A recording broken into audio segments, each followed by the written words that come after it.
At 2:47 in the afternoon on May 18, 1943, Feldwebel Carl Fischer stepped off a transport train at Fort Reno, Oklahoma, and saw something that contradicted everything the Reich had told him for 10 years. The train platform was clean, not just swept, clean. No debris, no litter, no oil stains on the concrete. The wooden benches along the platform showed fresh paint. The station building behind them had windows, actual glass windows, unbroken. Fischer stood motionless for 5 seconds, his boots still touching the metal step of the train car, and tried to reconcile what his eyes were showing him with what his brain had been trained to believe. The American guards standing 30 yards away wore pressed uniforms. Their boots were polished, not scuffed, not caked with mud, polished to a shine that caught the afternoon sun. They were not starving, they were not desperate, they looked bored. One of them was actually overweight. Fischer had not seen an overweight person in 4 years. The guard carried a clipboard and was walking toward the train with the casual stride of a man who had done this 100 times before. No urgency, no hatred in his eyes, just routine. Fischer was 24 years old. He had been captured 3 weeks earlier in Tunisia when the Afrika Korps surrendered to British forces. He had spent the previous 19 days crossing the Atlantic on a Liberty ship, then riding trains across America from New York to Oklahoma. Every mile had been a contradiction. Cities with lights on at night, farms with tractors that looked new, people on the streets who looked well-fed, who walked without the hunched desperation of the starving. Towns with shops that had goods in the windows. Factories with smoke rising from their stacks, proof of production, proof of an economy that was not collapsing. The propaganda ministry had told him America was eating itself from the inside, that the capitalist system had failed, that rationing had reduced the population to near starvation, that industrial production had ceased because the workforce was too weak to operate the machinery, that the cities were dark at night because there was no fuel for the generators. Fischer had believed it because he had no reason not to. The Reich did not lie to its soldiers. The Reich was building a new world order. The Reich represented the future. America represented decay. Now he stood on a train platform in the middle of nowhere and watched a fat sergeant walk toward him carrying a clipboard. The sergeant began calling names. His voice was loud, but not harsh. He pronounced the German names carefully, respectfully, as if they mattered. As each prisoner's name was called, they stepped forward and were directed toward waiting trucks. Fischer's name was called 14th. He walked to the truck and climbed into the back with 11 other men. The truck bed was clean, no rust. No mud caked on the metal floor. The canvas cover had no tears. The tires had full tread. Fischer sat on a wooden bench that ran along the side of the truck bed and looked at his hands. They were filthy. His fingernails were black with accumulated grime. His uniform was stiff with salt and sweat from the ocean crossing. The fabric was rotting at the seams. His boots had holes in both soles. He had wrapped them with strips of cloth torn from his blanket to keep the sand out during the final weeks in Tunisia. The truck started moving. Through the canvas opening at the back, Fischer watched Oklahoma pass by, fields of wheat stretching to the horizon. The wheat was green, growing healthy, cattle grazing in pastures. Real cattle, not the skeletal animals he had seen in North Africa. Farm equipment that looked maintained, painted, functional. No bomb craters, no destroyed buildings, no columns of refugees walking along the roads with everything they owned on their backs. Just a landscape that looked untouched by war. The truck drove for 3 miles. Fischer counted the telephone poles. He had nothing else to do, and counting gave him something to focus on besides the growing realization that everything he had been told was wrong. They passed through the camp gates. A guard checked paperwork and waved them through without speaking. The truck continued another 1/4 mile and stopped at a processing building. The prisoners were ordered out. They formed into ranks and waited. An American officer appeared. He was perhaps 50 years old with grey hair and a face that showed no emotion. Colonel Harlan Weatherby. He addressed them in German. His accent was terrible, but the words were clear enough. He explained they were now prisoners of war under the protection of the Geneva Convention. They would be treated according to international law, They would receive the same rations as American troops. They would have access to medical care, recreation facilities, and educational programs. Officers would not be required to work. Enlisted men could volunteer for labor assignments and would be paid 80 cents per day in camp vouchers. Fisher waited for the other part, the part where the officer explained the punishments, the forced labor, the interrogations, the reprisals. It did not come. The officer finished speaking and walked away. The prisoners were taken into the building. Processing took 2 hours. Each man was photographed from the front and side, fingerprinted, issued a prisoner number, asked basic questions about unit rank and capture location. No one was struck. No one was threatened. The American soldiers conducting the processing were professional, efficient, and completely uninterested in displaying any emotion whatsoever. When Fisher's turn came, he answered the questions truthfully. There was no point in lying. The war in North Africa was over. His unit had ceased to exist. His commanding officers were either dead or captured. He had no information of value. The soldier, taking his information, wrote everything down on a form, filed it in a folder, and told Fisher to move to the next station. At the clothing station, Fisher was issued 2 sets of surplus army fatigues.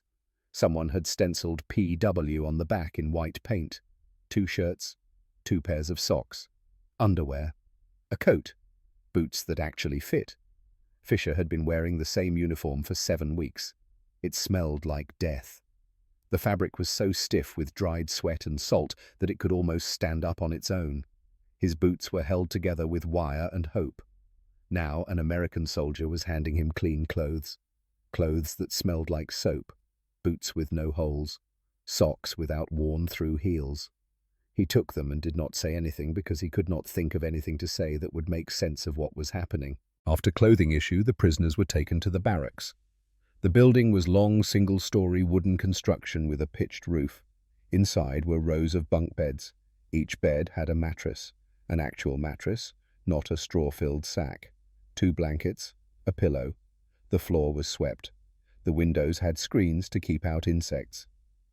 At the far end of the building was a door marked with a sign Fisher could not read because it was in English. One of the other prisoners, a 19-year-old named Ernst Bauer, opened the door. Fisher followed. It was a latrine, 4 toilets, actual porcelain toilets with seats, 4 sinks with faucets, 4 shower heads mounted on the wall above a tiled floor with a drain. Fisher walked to one of the sinks. He looked at it for several seconds. Then he reached out and turned the handle. Water flowed, not a trickle, not a rusty brown stream, clean water at good pressure. He turned the other handle. The water became hot, actually hot, hot enough to steam in the cool air of the latrine. Fisher had not felt hot running water since leaving Germany 18 months ago.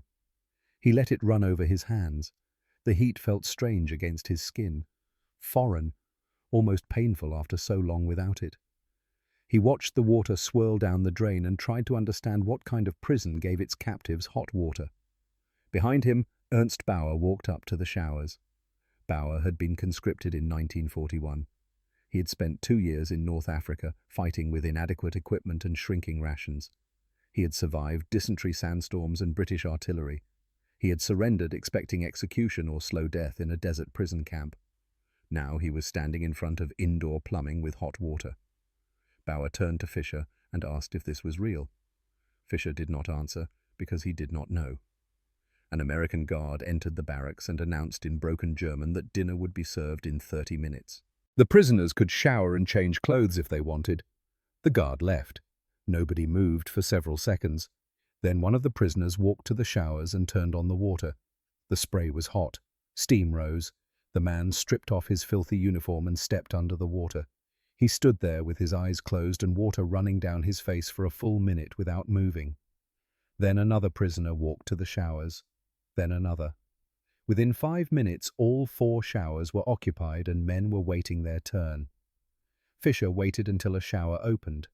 He stripped off his uniform and left it in a pile on the floor. He stepped under the spray. The water was hot. 105 degrees Fahrenheit, though Fisher had no way of knowing that exact number. hot enough to redden his skin. He found a bar of soap on a shelf mounted to the wall. Actual soap, not the gritty substitute they had been issued in North Africa that barely lathered. Real soap that smelled like something clean. He lathered his hair and scrubbed his scalp until it hurt. He soaped his body and scrubbed every inch of skin. The water at his feet turned dark brown from the accumulated dirt and salt washing away. He stood under the spray and watched the water circle the drain. And he felt something fundamental shifting in his understanding of the world. They had told him the Americans were savages, that they executed prisoners, that the camps were worse than anything the SS operated, that death from starvation or disease was guaranteed within weeks. But here he stood under hot water with real soap while steam rose around him and 7 weeks of filth washed down the drain. He stayed under the water for 12 minutes. He only stepped out because other men were waiting and it felt wrong to take more than his share. He dried off with a towel that had been stacked on a shelf. The towel was clean. It was rough against his skin, but it was clean and it was dry and it smelled like laundry soap. He put on the clean clothes. The fabric felt strange against his skin, soft, not stiff with dried sweat, not rough with accumulated salt, just soft and clean. He folded his old uniform and left it on his bunk. He would never wear it again. He did not know that yet, but some part of him understood that the man who had worn that uniform had died somewhere between the shower and this moment. The prisoners walked to the mess hall. It was another long building with tables and benches arranged in rows. They lined up at a serving counter. American soldiers working behind the counter filled their trays. Fisher received a metal tray divided into sections. The first soldier put 2 pieces of fried chicken on his tray. The second added mashed potatoes. The third added green beans. The fourth added a roll with a pat of butter. The fifth added a piece of pie. Apple pie with a golden crust. Fisher stared at the tray. He had not seen this much food on a plate in 2 years, maybe longer. He tried to remember the last time he had eaten until he was full and could not. Training camp, perhaps. Before deployment. Before the war became real. He sat at a table with Bauer and 4 other men. None of them spoke. They ate. The chicken was hot, seasoned with salt and pepper. The meat fell off the bone. The skin was crispy. The mashed potatoes had gravy. Real gravy made from meat drippings, not the watered-down substitute they had been served in the final months in Africa. The green beans were cooked with bacon. The roll was fresh baked that day, still slightly warm. The butter was real butter, not margarine. The pie had a flaky crust and apples cooked with cinnamon and sugar. Fisher ate everything on his tray. He was still hungry, but the hunger felt different now. Not the grinding emptiness of starvation, just normal hunger. The hunger of a man who could eat again tomorrow. A guard walked past the table and told them in broken German they could have seconds if they wanted. Fisher went back through the line. He received another piece of chicken, more potatoes, another roll. He ate that too. Bauer leaned across the table and said this was more food than he had eaten in 3 days in Tunisia. Another prisoner said it was more than he had eaten in a week. They were not exaggerating. Africa Corps' rations had been cut repeatedly as supply lines collapsed. By the final weeks they were receiving 1 meal per day, sometimes not even that. Hardtack and ersatz coffee, occasionally canned meat that was more preservatives than protein. Here they were being fed fried chicken and apple pie. After dinner the prisoners were allowed to walk around the compound. The camp was enclosed by a wire fence 12 feet tall. Guard towers stood at each corner. Searchlights mounted on the towers would illuminate the compound after dark. But inside the fence, the layout was almost pleasant. Barracks arranged in neat rows, a recreation building, a chapel, a library. Paths between buildings were gravelled and maintained. There were benches, actual benches where men could sit. Fisher walked with Bauer toward the recreation building. They could hear music coming from inside. German music. A familiar melody from before the war. They opened the door and found a room with tables, chairs, and a phonograph playing records. Shelves along one wall held books. Fisher walked closer and saw they were in German. Goethe, Schiller, Thomas Mann. Books that had been banned or burned or simply vanished during the last 10 years. Another wall had a bulletin board with announcements written in German. Religious services on Sunday, sports activities on Wednesday, educational classes starting next week. A guard sat in the corner reading a newspaper. He looked up when they entered, nodded once, and went back to his reading. Fisher and Bauer sat at a table. Neither spoke for several minutes. They were trying to process what they were experiencing. Everything they had been told about America was wrong. The people were not starving. The economy had not collapsed. The military was not on the edge of defeat. In fact, based on what Fisher had seen crossing the country by train, America was barely touched by the war. No bombed cities, no refugees, no visible signs of shortage or deprivation, just farms and factories and people going about their lives as if the greatest war in human history was happening somewhere far away, which it was. The guard in the corner folded his newspaper and walked over to their table. He pulled out a pack of Lucky Strike cigarettes and offered them to Fisher and Bauer. They each took one. The guard lit them with a Zippo lighter. The flame was steady. The lighter was clean, well maintained. The tobacco was American, smooth, not harsh like the Turkish tobacco they had been smoking in Africa when they could get tobacco at all. The guard asked in broken German if they needed anything. Fisher said no. The guard nodded and walked back to his chair. Fisher smoked the cigarette slowly. He was trying to understand the guard's behavior. There was no hostility, no contempt. The man had just given captured enemy soldiers cigarettes and asked if they needed anything, like they were guests, not prisoners. That night, Fisher lay in his bunk and stared at the ceiling. The mattress was soft. The blankets were warm. Through the window, he could see a guard tower silhouetted against the night sky. The searchlights swept across the compound every few minutes, methodical and impersonal. He could hear other prisoners talking quietly in the darkness. Some were convinced this was temporary, that the Americans were fattening them up before putting them to work under brutal conditions, that the real camp, the hard camp, was somewhere else, and they would be transferred there once the processing was complete. Others thought this was propaganda, that they were being treated well so they would write letters home describing how good life was in America, that this would demoralize the German population and weaken their will to fight. Fisher did not know what to think. He had spent his entire adult life being told that National Socialism represented the apex of civilization, that Germany was creating a new world order based on strength, discipline, and racial purity, that other nations, especially America, were degenerate and weak, that Jewish influence had corrupted their societies and made them soft. Now he was lying on a clean mattress in a heated barracks after eating more food in one meal than he had eaten in 3 days in Tunisia, and tomorrow he would wake up and do it again. The shower had been hot. The soap had been real. The chicken had been seasoned. The books on the shelf had been German. The guard had offered him a cigarette. These were facts, undeniable physical facts that his senses had confirmed. But they contradicted everything he had been taught, everything he had believed, everything he had been willing to die for.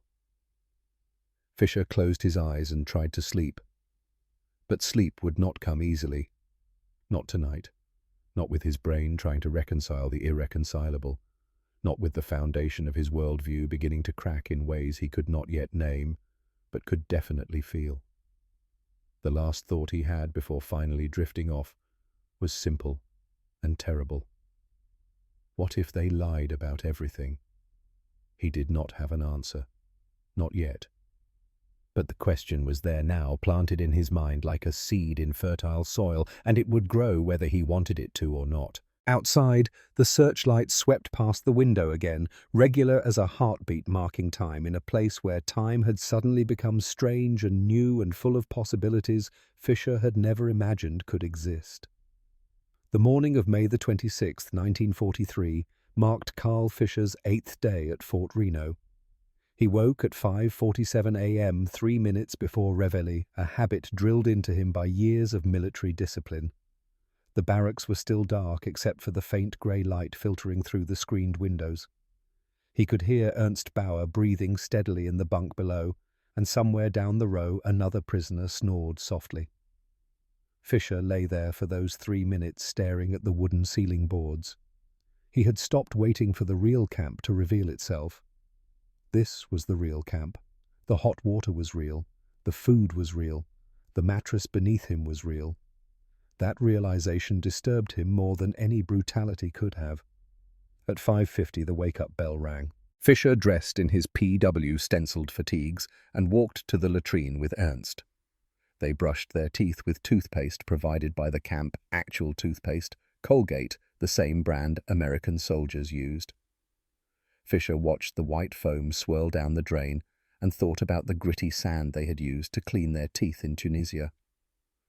Breakfast was served at 6:15 in the mess hall. Fisher walked through the serving line and received his tray. The first server placed 3 scrambled eggs on his plate. The second added 4 strips of bacon. The third gave him 2 slices of toast with a pat of butter. The fourth poured him a cup of coffee from a large metal urn. Real coffee. Not the ersatz substitute made from roasted acorns and chicory that the Wehrmacht had been drinking since 1941. This was actual coffee imported from South America, rich and dark. Fisher sat at a table with Ernst and 4 other prisoners. He cut into the eggs. They were cooked with milk and butter, soft and yellow. The bacon was crispy salted, rendered down to savory strips. The toast was made from white bread, light and airy, nothing like the dense black bread back home. He ate methodically, counting as he chewed. 800 calories for breakfast. That was his full daily ration for the final week in Tunisia. Here it was just the morning meal. Ernst leaned across the table and spoke quietly in German. "Have you noticed that none of the guards watch us eat?" Fisher glanced around the mess hall. 3 American soldiers stood at various positions around the room, but they were talking among themselves, paying no attention to the prisoners.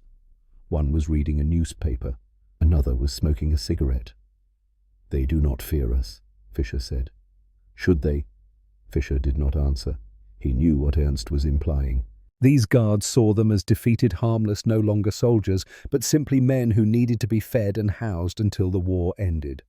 There was no hatred in their eyes, no contempt, just a kind of professional indifference, as if guarding German prisoners was no different than any other job. That bothered Fisher more than he wanted to admit. At 7:30 a.m. prisoners were allowed to sign up for work details. A sergeant stood at a table in the recreation building with a clipboard calling out available assignments. "Cotton picking, Caldwell Ranch, 15 miles west. Need 8 men. Pays 80 cents per day." Fisher stepped forward. So did Ernst and 6 others. The sergeant checked their names against a roster and made notes. "Truck leaves at 800 hours. Be ready." Fisher had volunteered for a specific reason. He wanted to see what lay beyond the camp fence. He wanted to observe how Americans lived, worked, farmed. He wanted evidence, something he could point to that would confirm what the Reich had told him. Weakness. Inefficiency. A nation on the verge of collapse. He had been a loyal National Socialist for 10 years. He had joined the Hitler Youth at 14. He had believed in the Führer's vision of a new world order. He had marched in rallies and sung the Horst Wessel lied and sworn oaths of absolute loyalty. He needed to believe he had been right to do those things. At 8 o'clock, a flatbed truck pulled up outside the barracks. The prisoners climbed into the back and sat on wooden benches. An American soldier sat in the cab with the driver, a rifle resting casually against his shoulder. The truck drove out through the camp gates past the guard towers, onto a dirt road that cut through fields of wheat. Fisher watched Oklahoma pass by through the gaps in the slatted sides. The land was flat and vast, stretching to the horizon in every direction. Fields of grain rippled in the wind like green ocean waves. Cattle grazed in pastures enclosed by barbed wire fencing. Farm equipment, tractors, plows, combines sat parked near barns, their paint fresh, their metal clean. No bomb craters, no destroyed buildings, no signs of war at all. After 22 minutes, The truck turned onto a smaller road and pulled up to a ranch house. A wooden sign nailed to a post read, "Caldwell Ranch, established 1889. The prisoners climbed out. A man emerged from the house and walked toward them. Thornton Caldwell was 63 years old, tall and lean, with weathered skin and grey hair beneath a wide-brimmed hat. He wore work boots, canvas pants, and a shirt with the sleeves rolled to his elbows. His hands were calloused from decades of manual labor. He looked at the 8 prisoners and nodded once. "Morning, boys," one of the guards translated into German. Caldwell gestured toward a barn.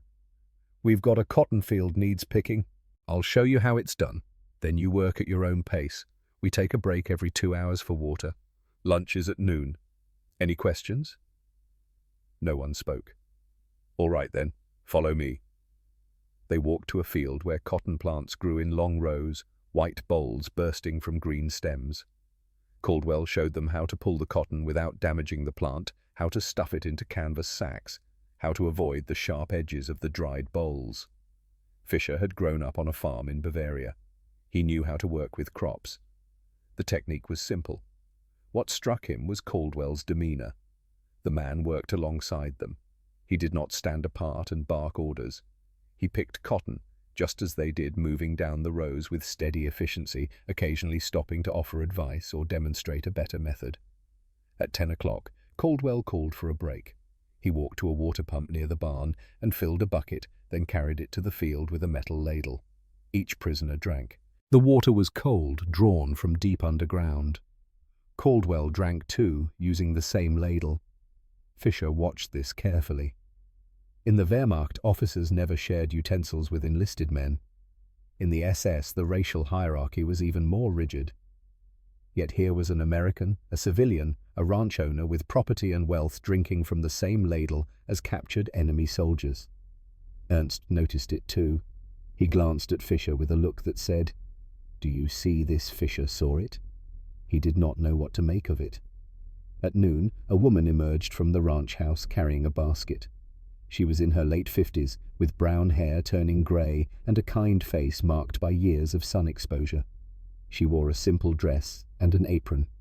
Vivian Caldwell. She walked to the field and set the basket down in the shade of an oak tree.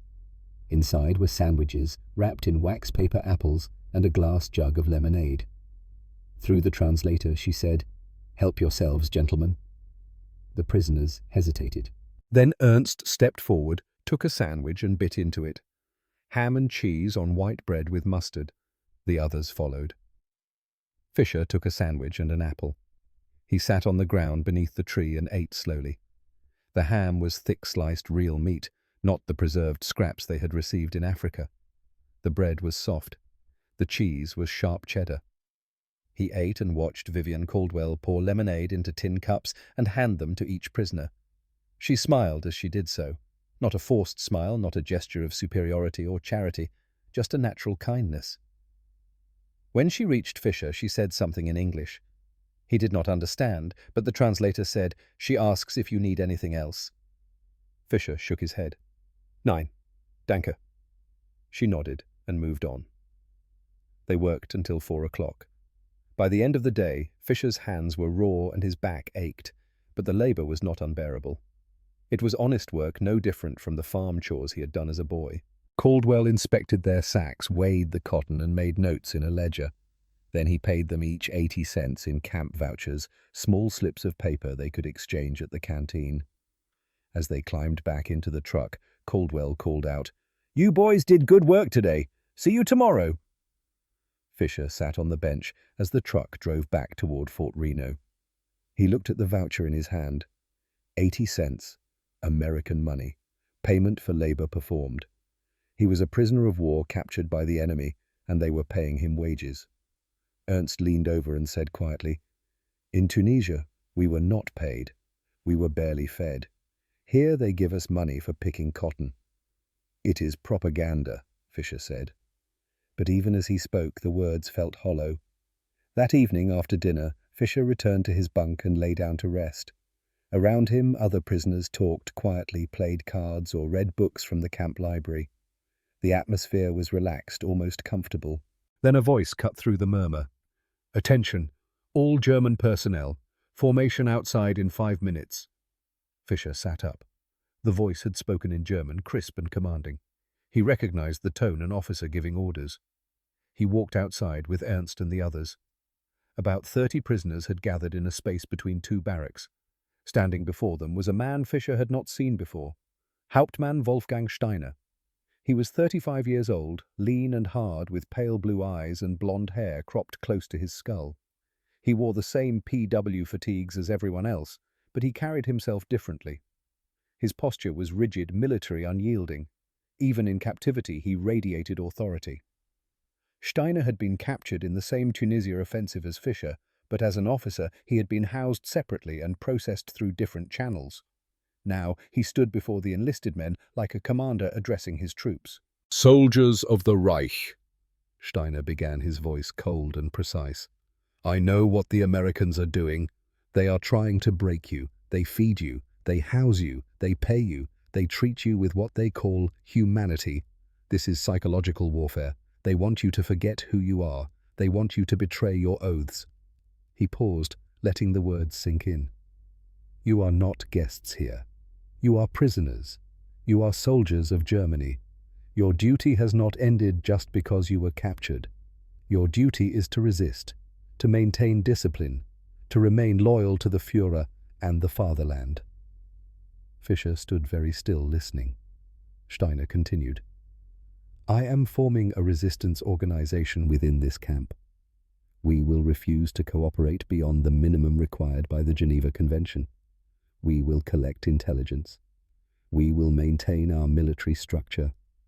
We will ensure that when this war is won, we return to Germany as soldiers, not as traitors seduced by American comfort." Several prisoners nodded. A few murmured agreement. Steiner's gaze swept across the group. "I need men who remember their honor. Men who have not been corrupted. I will meet with volunteers tonight at 2200 hours in Barracks 7. Do not speak of this to the guards." He turned and walked away. Fischer stood there as the crowd dispersed. Ernst stayed beside him. "Are you going?" Ernst asked quietly. Fischer did not answer immediately. Part of him wanted to go. Part of him wanted to stand with Steiner and reclaim the certainty he had felt before the shower, before the hot water, before the chicken and pie. But another part of him, a growing insistent part, knew that Steiner was offering him a lie to replace a lie. "I do not know," Fischer said finally. At 10 o'clock that night, Fischer found himself walking toward Barracks 7. He told himself he was going to observe to see who attended to understand what Steiner was planning. He told himself he was not going because he wanted to believe again. Inside the barracks, 12 men had gathered. Steiner stood at the center, speaking in low tones. When Fischer entered, Steiner paused and studied him. "Feldwebel Fischer," Steiner said. "I know your record. Africa Corps, decorated twice. A loyal soldier." Fischer said nothing. Steiner gestured for him to sit. "We are organizing resistance efforts, small acts of defiance, slow work production, collect information about American operations, maintain our unity as German soldiers." One of the other men spoke up. "What if they punish us? Cut our rations, put us in isolation?" "Then we endure it," Steiner said sharply. "Suffering builds character. Comfort breeds weakness. Look at what is happening here. Men are forgetting their purpose. They laugh with the guards. They take American money. They attend English classes. This is how empires fall, not by force, but by seduction." Fischer listened. Steiner's words had the rhythm of ideology, the cadence of propaganda. They were designed to inspire, to rally, to provide certainty in an uncertain world. But Fischer had noticed something. Steiner had not mentioned the food. He had not mentioned the medical care, the clean water, the fact that every man in this room was healthier now than when he had arrived. Steiner was asking them to ignore reality in favor of belief. The meeting ended after 20 minutes. Steiner assigned tasks, observe guard routines, track American supply deliveries, discourage prisoners from fraternizing. Fischer was assigned to monitor work details and report any intelligence gathered. He walked back to his own barracks in silence. Ernst was waiting. "What happened?" Ernst asked. Fischer sat on his bunk. "Steiner wants us to resist." "Resist what?" "Kindness," Fischer said quietly. "He wants us to resist kindness." Ernst frowned. "That does not make sense." "No," Fischer agreed. "It does not." Over the next 3 weeks, Fischer worked at Caldwell Ranch 5 days a week. The routine became familiar. Wake at dawn, breakfast. Truck to the ranch, work in the fields or mending fences or hauling hay. Break for water. Lunch. More work. Return to camp by late afternoon. On his 3rd week, something changed.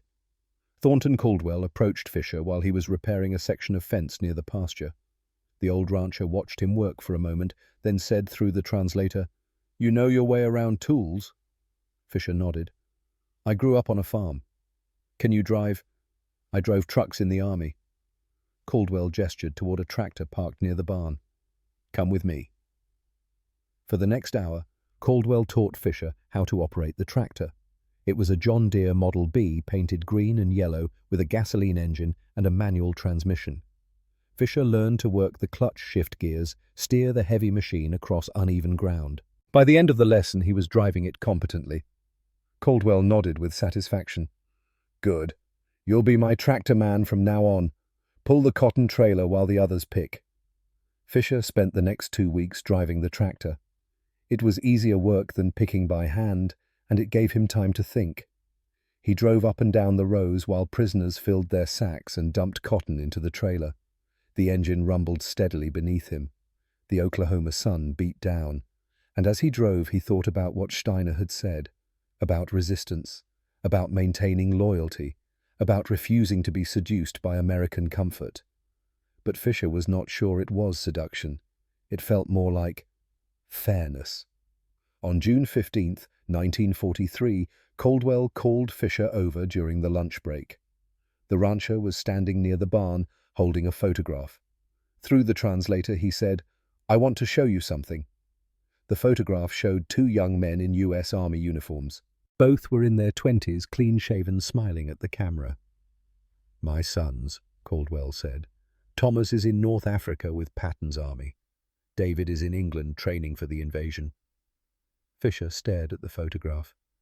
Thomas and David Caldwell, American soldiers, fighting against Germany. He looked up at Thornton Caldwell and saw no anger in the man's face, no hatred, just a father's worry. "You have sons fighting my country," Fischer said through the translator. "And yet you treat us well." Caldwell was quiet for a moment. Then he said, "My boys are over there fighting, but I don't blame you for that. War's bigger than any of us." Fischer had no response to that. Caldwell put the photograph back in his pocket. "Come on, let's get back to work." That night, Fischer lay in his bunk and thought about the photograph. He thought about Thomas and David Caldwell somewhere in the world wearing American uniforms, fighting German soldiers. He thought about Thornton Caldwell feeding German prisoners, teaching them to drive tractors, treating them like human beings, even while his own sons were in danger. It made no sense according to the ideology Fischer had been taught. According to the Reich, Americans were weak, sentimental, incapable of the necessary hardness required for war. But Caldwell was not weak. He was strong enough to separate the men in front of him from the nation they had fought for. Strong enough to see them as individuals, not as abstractions. That Fischer realized required a different kind of strength, a strength the Reich had never taught him about. On June 22, 1943, Fischer attended his first monthly medical examination. All prisoners were required to see the camp physician for health assessments. The doctor was a U.S. Army captain named Harrison, a middle-aged man with grey temples and a calm demeanor. He examined Fischer with professional efficiency, checked blood pressure, listened to his heart and lungs, looked at his eyes and throat, palpated his abdomen. Then he had Fischer step on a scale. 158 pounds, Dr. Harrison said in English. The translator repeated it in German. Fischer stared at the number. When he had been captured 8 weeks ago, he had weighed 134 pounds. Malnourished, dehydrated, weakened by months of inadequate rations. He had gained 24 pounds in 8 weeks. Dr. Harrison made notes on a clipboard. Blood pressure normal, heart rate normal, no signs of malnutrition or parasitic infection. You're in good health, soldier. Fisher walked out of the medical office in a daze. He found Ernst waiting outside. How did it go? Ernst asked.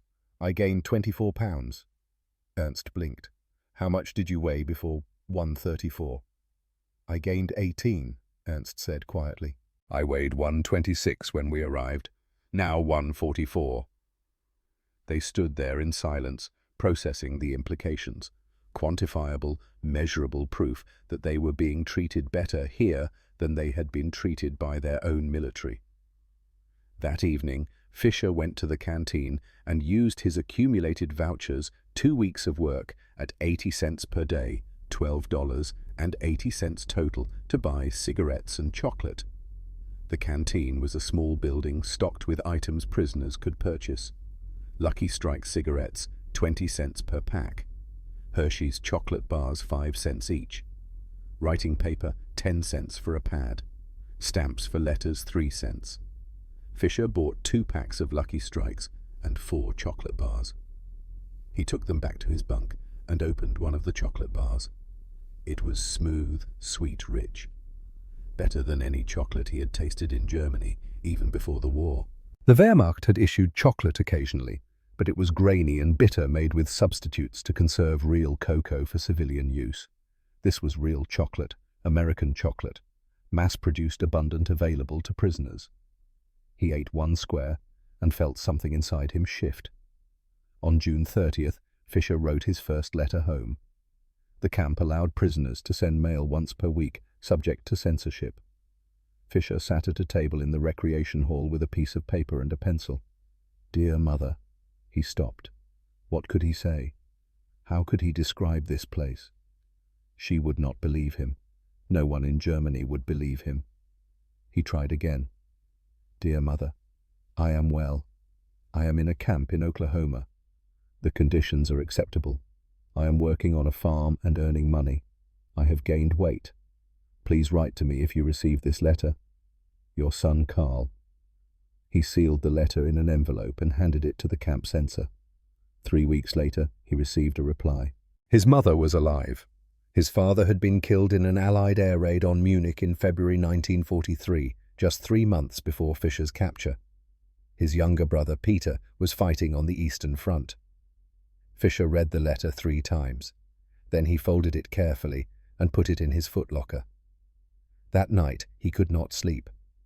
He thought about his father dead under American bombs. He thought about Peter fighting Russians in the frozen hell of the Eastern Front. And here he was, gaining weight, eating chocolate driving tractors for an old American rancher who treated him like a hired hand instead of an enemy. The guilt was crushing. On July 3rd, 1943, Thornton Caldwell made an announcement to the work crew. Tomorrow's the 4th of July, Independence Day, big holiday in America.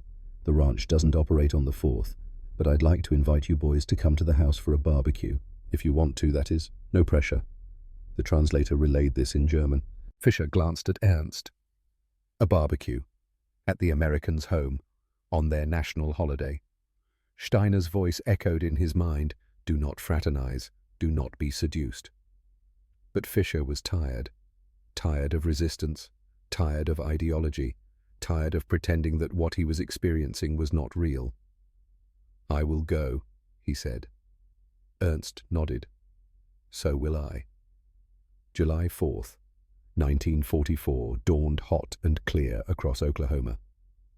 Carl Fisher woke at his usual time, but there was no work today. No truck to the Caldwell Ranch. No cotton to pick or fences to mend. Instead, at 10 o'clock in the morning, a different truck arrived at Fort Reno. Thornton Caldwell sat in the driver's seat wearing a clean shirt and his best hat. He waved at the 8 prisoners who had volunteered to come. Fisher climbed into the truck bed with Ernst and the others. As they drove through the camp gates, he felt a strange nervousness in his chest. He was going to an American's home, on their most important holiday, to celebrate their independence, their victory over an empire that had tried to control them. The irony was not lost on him. The Caldwell house was a two-story structure with white clapboard siding and a wide porch that wrapped around the front. American flags hung from the porch posts, red and white stripes rippling in the breeze. In the yard, picnic tables had been set up under the shade of oak trees. Vivian Caldwell emerged from the house carrying a tray of glasses. She smiled when she saw the truck pull up. "Welcome, gentlemen," she said through the translator who had come along. "Make yourselves comfortable. Food will be ready soon." Fisher and the others stood awkwardly near the truck. They were prisoners, enemy soldiers. What were they supposed to do at an American holiday celebration? Thornton Caldwell solved the problem by handing Fisher a glass of lemonade and gesturing toward the tables. "Sit, relax. You've earned a day off." Fisher sat. He drank the lemonade cold tart sweet. He watched as Caldwell walked to a brick barbecue pit and began arranging charcoal. Smoke rose into the blue sky. Over the next hour, neighbors began arriving. 3 other farming families from the area, all of whom Caldwell had invited. They came with covered dishes, potato salad, coleslaw, baked beans, corn on the cob. They greeted the German prisoners with polite nods, no hostility in their eyes, just curiosity. One elderly woman approached Fisher and asked through the translator, "Where in Germany are you from, young man?" "Bavaria," Fisher said. "Oh, I've heard it's beautiful there, the mountains." Fisher nodded, unsure how to respond. She was making small talk with him, as if he were a guest, as if there were no war. Caldwell placed thick steaks on the grill. The smell of cooking meat filled the yard. Fisher's mouth watered. He had not eaten beef since before Tunisia. In Africa, they had subsisted on canned rations and whatever they could scavenge. Beef was a distant memory. At noon, Vivian Caldwell called everyone to the tables. The food was laid out in abundance: steaks, grilled chicken, potato salad, coleslaw, beans, corn, fresh bread, butter, and 3 different pies for dessert. Fisher sat at a table between Ernst and one of the American farmers. He was handed a plate and told to help himself. He took a steak, a piece of chicken, spoonfuls of the various sides. His plate was full. More food than he had seen on one plate in 2 years. As he ate, Fisher looked around. To his left, Ernst was talking with the translator, asking questions about Oklahoma farming. To his right, the American farmer was cutting his steak and talking about the wheat harvest. Across the table, Vivian Caldwell was serving pie to one of the other prisoners. And on the porch of the house, Fisher saw a framed photograph sitting on a small table. He recognized it: Thomas and David Caldwell in their army uniforms, the sons who were fighting in Europe, who might at this very moment be shooting at German soldiers, who might be killing Fisher's own brother, Peter, on the Eastern Front. And yet here sat Fisher, eating their father's food, welcomed into their home. The contradiction was unbearable. After the meal, Thornton Caldwell stood and made a short speech. The translator relayed it in German. "Today we celebrate the founding of our nation, a nation built on the idea that all men are created equal, that they have certain rights that can't be taken away. Life, liberty, the pursuit of happiness. We've had to fight for those ideas more than once. We're fighting for them now." He paused and looked directly at the German prisoners. "But I don't believe those ideas belong only to Americans. I think they belong to everyone. And I think that when this war is over, we'll all need to remember that. The men sitting at this table are my enemies in name, but they're not evil. They're just men. And men can change. Men can learn. Men can be better than the governments that sent them to war." There was silence when he finished. Then one of the American neighbors began clapping. Others joined in. It was not applause for a speech. It was acknowledgement of something difficult and true. Fisher sat frozen steak halfway to his mouth. In the late afternoon, as the sun began to sink toward the horizon, fireworks started going off in the distance. The town of El Reno, 12 miles away, was celebrating with explosions of color against the darkening sky. Fisher stood in the yard watching the fireworks. Red, white, and blue bursts of light, the colors of the American flag, the colors of victory. Thornton Caldwell walked over and stood beside him. For a moment neither man spoke. Then Fisher, in his broken English he had been learning for a year now, asked the question that had been burning in his chest all day. You hate us. Your sons fight. My country. Caldwell looked at him. In the fading light, the old rancher's face was lined and weathered, marked by decades of hard work and hard decisions. No, Caldwell said simply. I don't hate you. Fisher struggled with the English words. But they fight. They maybe die. Because of Germany. Because of us. Caldwell was quiet for a long moment. Then he said, You didn't start this war any more than my boys did. You're all just caught up in something bigger than any of you. Something that old men decided and young men have to die for. He turned to face Fisher fully. When this is over, I hope people can go back to being people instead of enemies. That's all. Fisher felt something break inside him. Not violently, not dramatically. Just a quiet crumbling like a wall made of sand collapsing under its own weight. He excused himself and walked to the edge of the property away from the tables and the laughter and the fireworks. He stood there in the gathering darkness and cried for the first time since his capture. He cried because Thornton Caldwell was a better man than most of the officers Fisher had served under, because Vivian Caldwell had served him pie with the same kindness she showed her neighbors, because everything he had been told about Americans was wrong. And if that was wrong, what else was wrong? What else had been a lie? Ernst found him 20 minutes later. Carl, you all right? Fisher wiped his face. They're better than us. What? The Americans. They're better than us, better than the Reich, better than everything we were told. Ernst said nothing for a moment. Then quietly, I know. That night back at Fort Reno, Fisher could not sleep. He lay in his bunk staring at the ceiling while around him other prisoners snored and shifted in their sleep. His mind replayed the day, the food, the conversation, Caldwell's words. You didn't start this war. But Fisher had participated in it. He had worn the uniform. He had followed orders. He had truly believed that Germany was right, that the Führer was leading them towards something glorious, that the enemies they fought were inferior, weak, deserving of conquest. 10 years of belief, 10 years of certainty, and one barbecue in Oklahoma had shattered it. The guilt was crushing. Not guilt for being captured, not guilt for surviving, guilt for having believed in the first place. Over the next 2 weeks, Fisher went through the motions. Work at the ranch, meals at camp, English lessons in the evening. But inside, he was at war with himself. Part of him wanted to cling to what he had been taught, the ideology, the certainty, the sense of purpose that came from believing you were part of something greater than yourself. But another part, a growing, insistent part, knew that purpose had been built on lies. Ernst noticed the change. You've been quiet, he said one evening as they sat in the recreation hall. I am thinking. About what? Fisher looked at his friend. Ernst was 19 years old.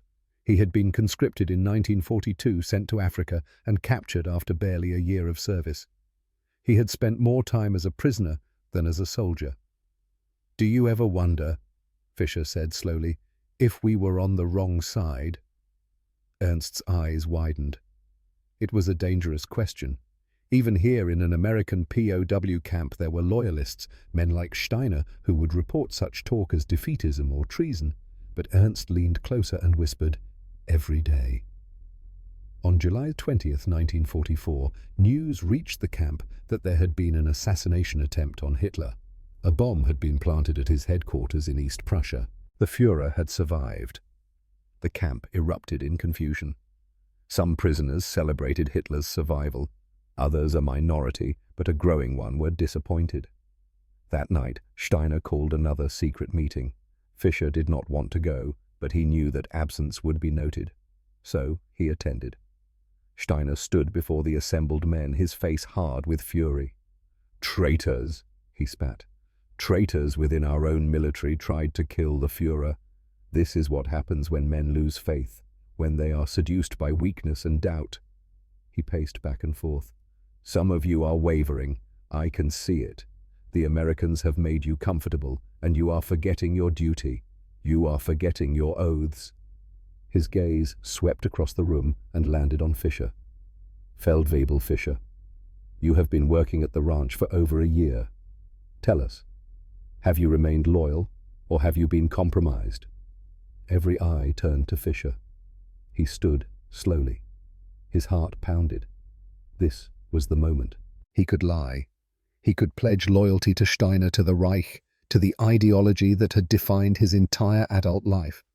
Or he could tell the truth. "I have been compromised," Fisher said quietly. Steiner's eyes narrowed. "Explain." "I was told Americans were weak. I have seen that they are strong. I was told they were starving. I have seen that they are prosperous. I was told they were our inferiors. I have seen that they are better than us in ways that matter." Murmurs rippled through the room. Steiner stepped closer. "You are a traitor." "Perhaps," Fisher said. "Or perhaps I am finally seeing clearly. You have betrayed your oath to the Führer." "The Führer," Fisher said, and his voice was steady now, "lied to us. About everything." Steiner struck him, an open-handed slap across the face. Fisher's head snapped to the side, but he did not fall. "You will be reported," Steiner hissed. "You will be dealt with when we return to Germany." Fisher met his gaze.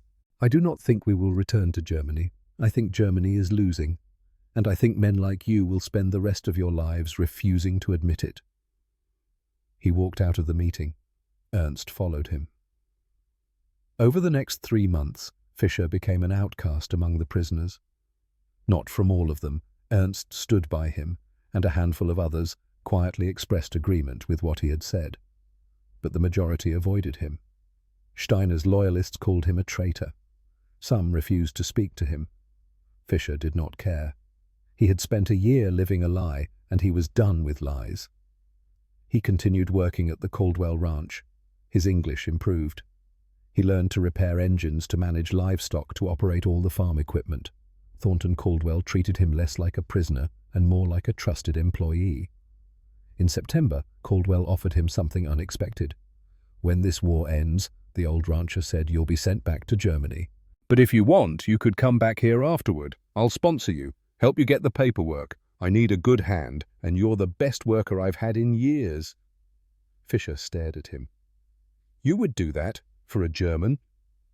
"I'd do it for a good man," Caldwell said. "Nationality doesn't matter much to me." Fisher thought about the offer for weeks. Go back to America after the war, build a life here, leave Germany behind. It felt like betrayal, but betrayal of what? A regime that had lied to him, a country that had sent him to die in a desert, a system built on hatred and conquest. Or was it betrayal of his family, his mother, his brother Peter, still fighting on the Eastern Front? He did not know.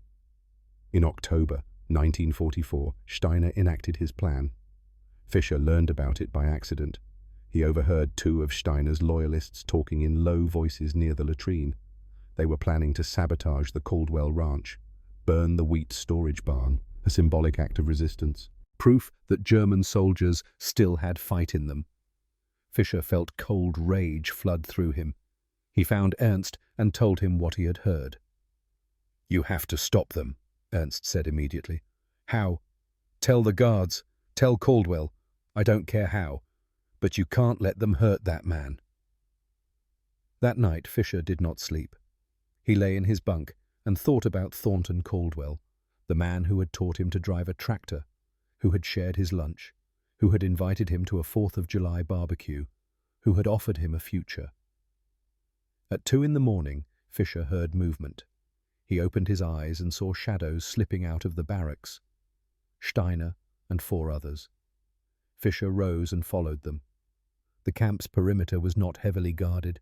The Americans did not expect escape attempts. Where would the prisoners go? Into hostile territory with no money, no food, no knowledge of the language. It was suicide. But Steiner was not trying to escape. He was trying to destroy.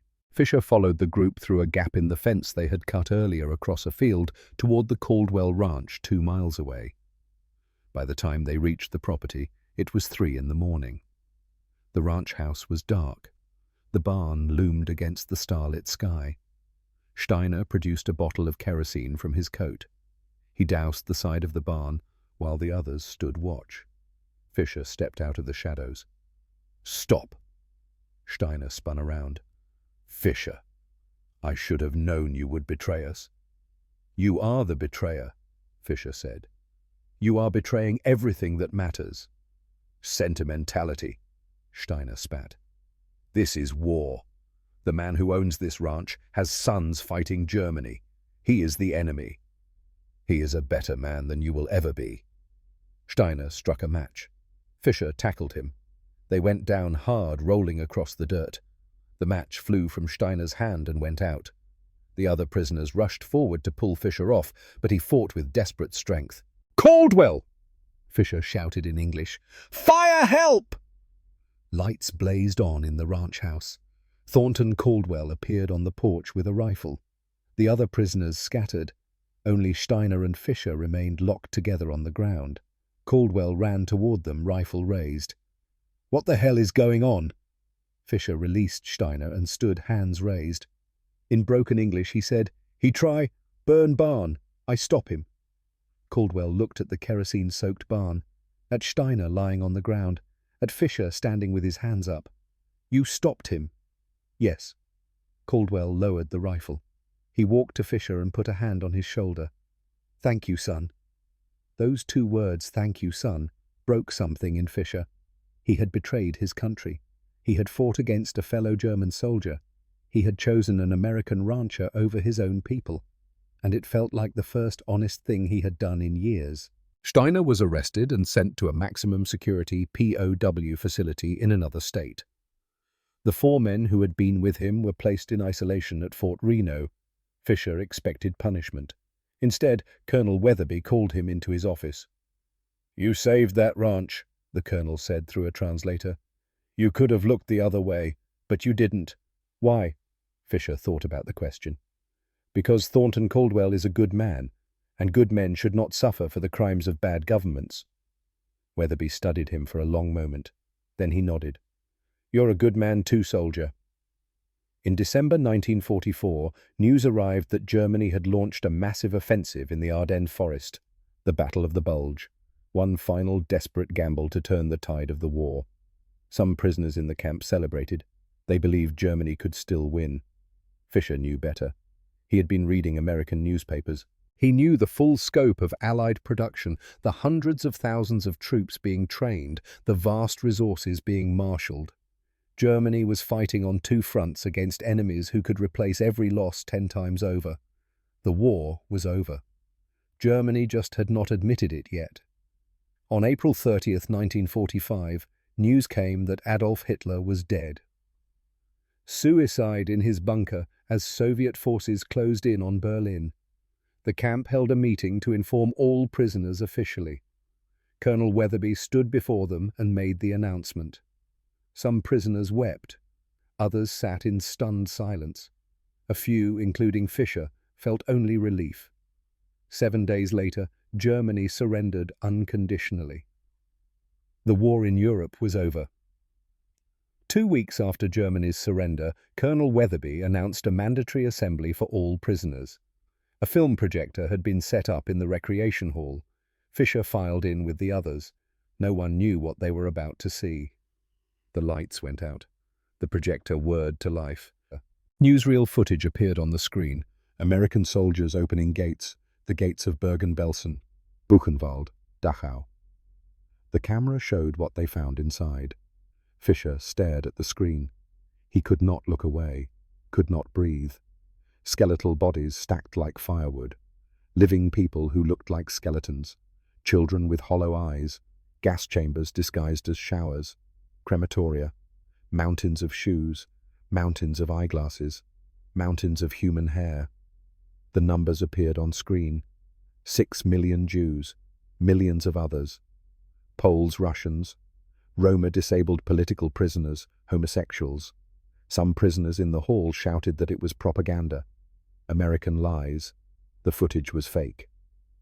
But Fisher knew it was not fake. He could see it in the eyes of the American soldiers on screen. The horror, the disgust, the way they could barely look at what they were filming. This was real. Ernst sat beside him, crying silently. When the lights came back on, Colonel Weatherby stood at the front of the room. "This is what you fought for," he said quietly. "This is what your government did. Not all of you knew. Maybe most of you didn't know. But now you do."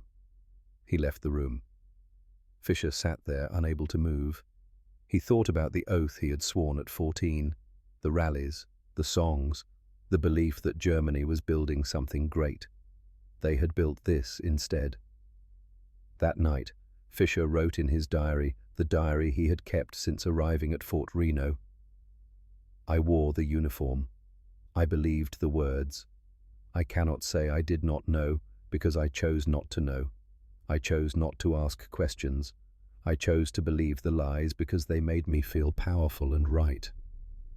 Today I learned what that choice cost. Not just my own soul, but millions of lives. I cannot undo what was done. But I can choose differently now. I can choose truth over ideology, humanity over nationalism, kindness over certainty." Thornton Caldwell showed me what that looks like. Hot water and soap, a shared ladle, a seat at his table on the 4th of July. That is civilization. Everything else was barbarism dressed in uniforms and flags. Colonel Weatherby explained that repatriation would take time, months, possibly longer. Germany was in chaos. Cities were destroyed. Infrastructure was gone. Millions of refugees were displaced. The Allies needed to establish order before they could begin returning prisoners. Fisher accepted this. He had nowhere to go anyway. His mother was alive. He had received one letter from her in 1944, but Bavaria was in ruins. He continued working at the Caldwell Ranch. The work was the same. Cattle still needed tending. Fences still needed repair. Crops still needed planting and harvesting. In September, Thornton Caldwell repeated his offer. "When they send you back," he said, "you can come back here if you want. I'll sponsor you, help you immigrate legally." "I need a good hand, Carl, and you're the best I've ever had." Fisher looked at the old rancher. Caldwell was 65 now, still working his land, still strong despite his years. "I must find my mother first," Fisher said. "I must see what is left." "I understand, but the offer stands. Always." In March 1946, Fisher boarded a train for New York. From there, he was placed on a transport ship bound for Bremen, Germany. The crossing took 11 days. Fisher stood on deck as the ship approached the German coast. He could see the destruction from miles away. Bremen was rubble. The harbor was choked with sunken ships and twisted metal. They disembarked and were processed through a British transit camp. Fisher was given travel documents and a small amount of money. He was told he was free to go. Free. After 33 months as a prisoner of war, he took a train south toward Bavaria. The journey that should have taken 1 day took 4. Rail lines were destroyed. Bridges were out. Stations were ruins. Fisher finally reached his village on March 21, 1946. Half the buildings were gone. His family's farmhouse still stood, but the barn had been burned. The fields were untended. His mother was alive. She came to the door when he knocked, and for a moment she did not recognize him. Then she cried and held him. Inside the house, she told him everything. His father had died in the air raid 3 months before Fisher's capture. His brother Peter had been killed on the Eastern Front in March 1945, just weeks before the war ended. Fisher sat at the table where he had eaten breakfast as a child and felt the full weight of what had been lost. Over the next year, Fisher worked the family farm. But Germany was starving. Food rations were 1,200 calories per day, less than a breakfast at Fort Reno. The black market was the only way to survive. Fisher remembered the meals in Oklahoma, the chicken and pie, the steaks at the barbecue, the chocolate bars from the canteen. He had eaten better as a prisoner in America than as a free man in post-war Germany. The irony was bitter. In July 1947, Fisher made his decision. He sat down and wrote a letter to Thornton Caldwell. "Dear Mr. Caldwell, I have returned to Germany and found very little remaining. My father and brother are dead. My mother is alive but struggling. The farm is in poor condition. The country is destroyed. You once offered me a job. Is that offer still good? If so, I would like to accept. Respectfully, Carl Fischer. He mailed the letter and waited. 2 months later, a reply came. Carl, the offer is good. I'm sending the necessary paperwork. Fill it out and send it back. I'll sponsor your immigration. There's a place for you here. Thornton Caldwell. Fisher showed the letter to his mother. She read it and looked at him with tired eyes. Go, she said. There is nothing for you here. At least in America you have a future. But you, I am old. I will manage. You are young. Go live. On April 7th, 1948, Carl Fischer boarded a ship in Bremen bound for New York. He was 28 years old. He carried one suitcase containing everything he owned. The crossing took 10 days. When the ship entered New York harbor and he saw the Statue of Liberty rising from the water, he thought about Thornton Caldwell's words from 4 years earlier. All men are created equal. Life, liberty, the pursuit of happiness. He had spent his youth believing those were lies. Now he was coming to America to live by them. Thornton Caldwell met him at the train station in Oklahoma City. The old rancher was 68 now, grayer, slower, but still strong. They shook hands. Then Caldwell pulled him into an embrace. "Welcome home, son." They drove to the ranch. Caldwell showed him the small house on the property where he could live. It had electricity, running water, a bathroom with a toilet and a shower. Fisher walked into the bathroom and turned on the shower. Hot water flowed from the nozzle. Steam rose. He stood there for a moment, remembering the first time. May 18th, 1943. The shower at Fort Reno. The moment everything began to change. He smiled. He was home. Carl Fischer worked at the Caldwell Ranch for 37 years.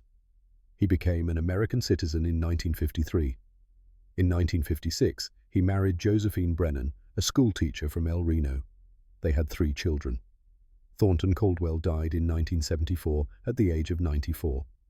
His sons took over the ranch and kept Fischer on as foreman until he retired in 1982. In retirement, Fischer gave talks at schools and civic organizations. He spoke about the war, about being captured, about Fort Reno. He always emphasized the same point: he had arrived in Oklahoma expecting brutality and found humanity. In 1989, at the age of 70, Fischer wrote a letter to the Oklahoma Historical Society. He wanted to leave a record. He wanted people to understand what that camp had meant. The letter read, "Everything changed under that shower on May 18th, 1943. When the hot water ran, I felt not just dirt washing away, but lies. Lies about who I should hate, who was superior, what civilization meant. The Reich told me Americans were weak, degenerate, collapsing. Then they gave me their enemy hot water soap food dignity, not because they wanted information, not because they were trying to convert me, just because that was their standard, their baseline for how human beings should be treated. I spent 10 years believing Germany represented the peak of civilization. Then I spent 2 years in Oklahoma learning what civilization actually means. It means treating people with decency even when you don't have to, especially when you don't have to. That shower taught me something I carry to this day. The measure of a society is not its propaganda or its military might. It is how it treats people when they are most vulnerable, even enemies, especially enemies. I came to America as a prisoner and left as a free man. Then I came back as an immigrant and became a citizen. This country gave me more than I ever could have hoped for. But the real gift was not the food or the comfort or the opportunity. The real gift was being shown that I had been wrong, that I had believed in evil while calling it good, that I could change, that people can always choose to be better than they were. That lesson began with hot water and soap, and it saved my life. Carl Fischer died on April 12, 1997, at the age of 78. His funeral was held in El Reno, Oklahoma. More than 200 people attended. His children spoke. Thornton Caldwell's sons spoke. Veterans from the American Legion attended and saluted. At the National Firearms Museum in Fairfax, Virginia, there is an exhibit on World War II prisoner of war camps. One display case contains artifacts from Fort Reno, Oklahoma. A prisoner uniform with PW stenciled on the back in white paint. A work log showing daily assignments and pay vouchers. A menu from June 1944 listing fried chicken, mashed potatoes, green beans rolls, and apple pie. And a photograph of Carl Fisher from 1989 at age 70 wearing an American flag pin on his lapel. The placard beneath reads, "German POWs in American camps received the same rations as US troops, had access to education and recreation, and were paid for their labor. Many gained significant weight during captivity. This treatment, consistent with the Geneva Convention, stood in stark contrast to the propaganda they had been taught about American society." Most visitors read the placard and move on.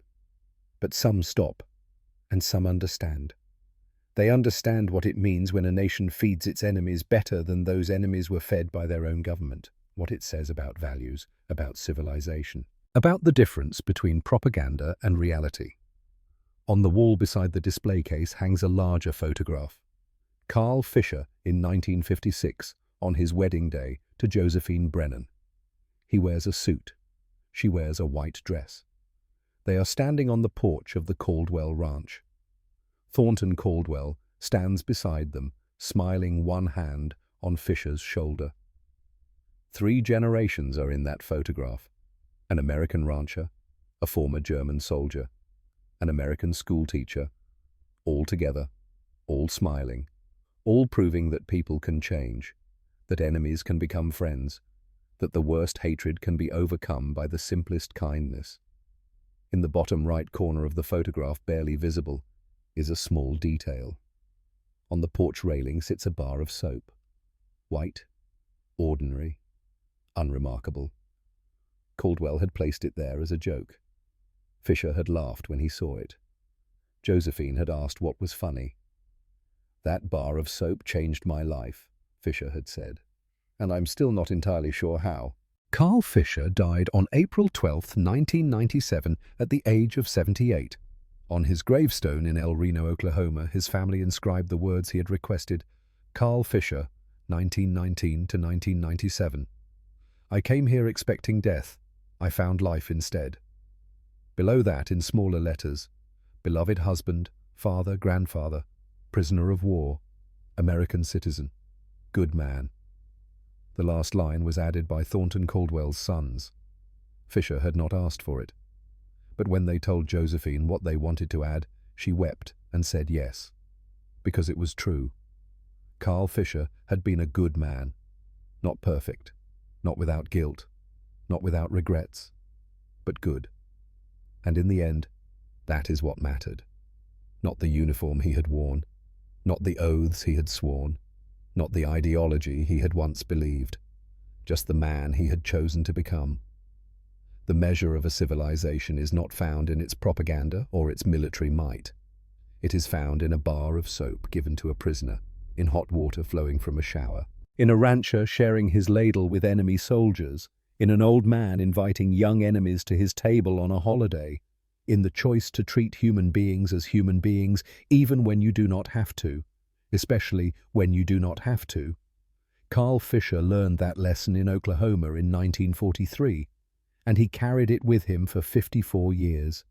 Until the day he died, he never forgot the moment everything changed, the moment he turned on a shower and felt hot water, the moment he realized that everything he had been told was wrong, the moment he understood that civilization was not about power or purity or national glory. It was about kindness, simple, inexplicable, transformative kindness.